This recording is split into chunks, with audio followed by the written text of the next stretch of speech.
Бисмиллахи-рахмани-рахим.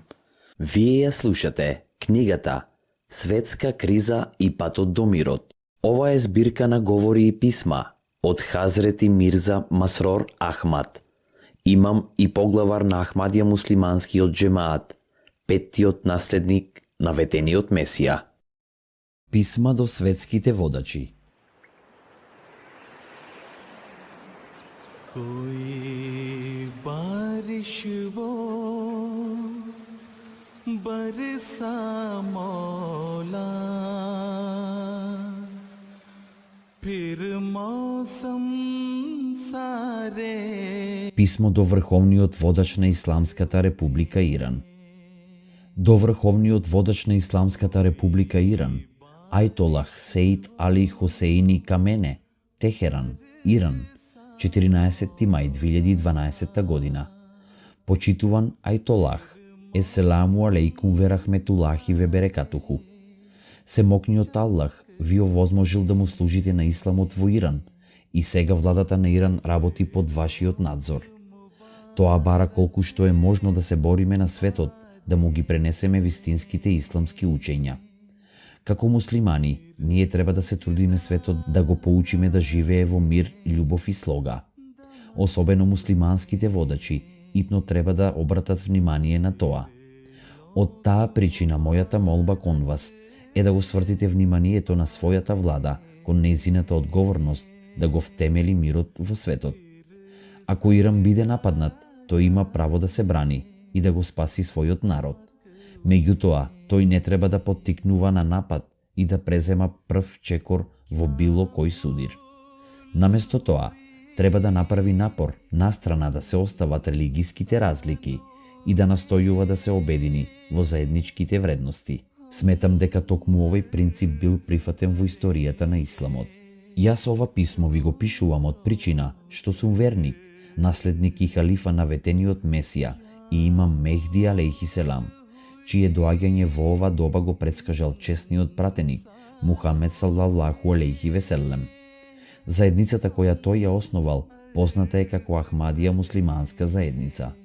Со Аллаховата милост, заедницата сега е раширена во 200 земји во светот и има милиони верни следбеници ширум светот. Нашата силна желба е да го упатиме светот кон заемна љубов и мир. Јас постојано го свртувам вниманието на луѓето токму кон оваа цел. Така неодамна му пишав на премиерот на Израел, на председателот на Соединетите Американски држави и на останатите светски водачи. Исто така, за овој проблем му пишував и на папата Бенедикт XVI. Како духовен водач на големата исламска нација, јас се надевам дека ќе се согласиме дека ако целиот муслимански уммет се обедини и работи заедно, може да се постигне светски мир. Ние не треба понатаму безсмислено да го разгоруваме непријателството. Наместо тоа, треба да бараме прилики за втемелување на мир и спокој. Понатаму, дури и непријателството и спротивставувањето на другите не треба да биде лишено од правда. Тоа е она на што сме поучени во честниот Куран.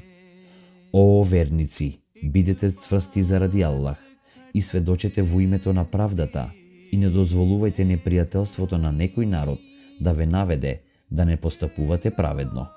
Бидете праведни, тоа е најблизу до богобојазливоста. Истравувајте од Аллах, навистина Аллах е известен за она што го правите. Нека Аллах го способи целиот муслимански умет и сите муслимански влади да ја разберат мојата порака и да се подготват да ги одиграат своите поединечни улоги во напор да се воспостави мир во светот.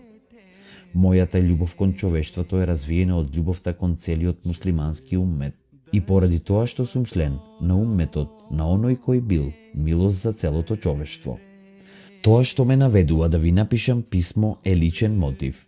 Нека Аллах ги оспособи водачите на светот да ги разберат моите зборови и активно да ја играат улогата во воспоставувањето на светскиот мир. Инаку, брзањето и непромисленоста на било која нација води кон разгорување на војната. Таков судир нема да биде ограничен само на две држави. Всушност, пламенот на војната ќе го опфати целиот свет. Според тоа, сосема е веројатно дека ќе избие светска војна, која нема да се води со вообичаеното оружје, туку тоа ќе биде атомска војна. Нуклеарната војна ќе доведе до страшни и разурнувачки последици и тоа нема да влијае само на сегашноста, туку ќе има долгорочни дејствија, кои ќе остават страшен подарок на идните генерации, кои ќе се раѓаат неспособни и со телесни недостатоци. Од оваа причина ниту една земја не треба да живее во заблуда дека ќе биде заштитена. Затоа уште еднаш ве молам во името на Аллах и на неговиот пратеник, од сочувство и љубов кон човештвото, одиграјте ја својата улога во втемелувањето на мирот во светот. Со најдобри желби и молитви, веселам, искрено ваш, Мирза Масрор Ахмад, Халифатул Месих Петти, поглавар на светски раширената Ахмадија муслиманска заедница. फिर सजदा गाहे दमक उठे